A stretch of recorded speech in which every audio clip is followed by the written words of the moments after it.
ci ay bokkam la ko jëmale ci ñun ñi nga xam ne dégg nañu waxi ajoor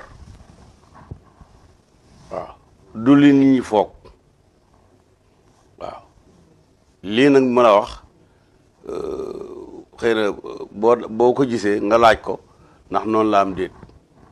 waaw sëñ Moustapha daal dama bëgg nañ ko bàyyi tranquille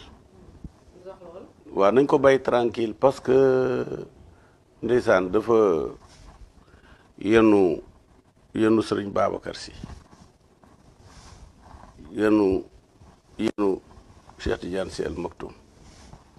te mu diis te kenn dimbali ko mu daj ci lu ne ñu marginaliser ko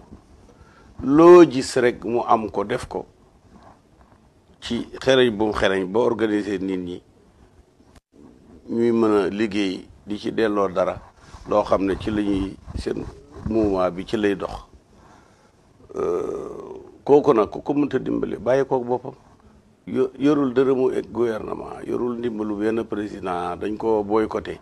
te mi ngi fi ne pourtant di def loo xam ne ñeeñ boycotté wul defuñu ko kooku ngir yàlla ak yenn liggéey yaa xayti mbulaana waaye nañ bàyyi Moustapha tranquille di ko jéem a sosal ak di ko jéem a yokkal ak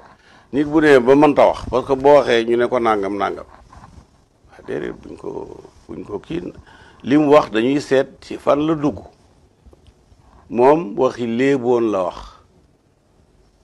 léeboon nag lu ne mën na caa dugg tey ko wax léeboon ñu ne mu dafa am réew moo xam ne yàlla ñaari yàlla lañ am loolu daganul ci nga wax ko ci loo xam ne njàngale la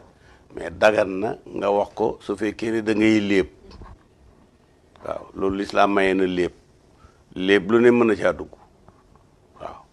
moom la mu doon wax ay léeb la mais ña wax ja jëm ñoom dégg nañu wax ja bu mu yónnee la ci biiri bokkam ci biir ay bokkam fa la jëmalee leetar booba lam njëkk a wax moom la concerné lam mujj a wax ay bokkam la concerné doo mën a passé foofu nag waaw parce que kon damay dugg ci personnalisé loo xam ne duñ ko personnalisé mais waxam ji daal wax ju kowee la xëy na ñu fa nekkoon 1% sax comprendre ñu loolu waaw bien que ba muy présenté wu dafa ñëw comme quelqu'un qui fait la différence waaye ba mu accès ci nguur gi ñu fal ko falati ko bañ ne 3e la mandat la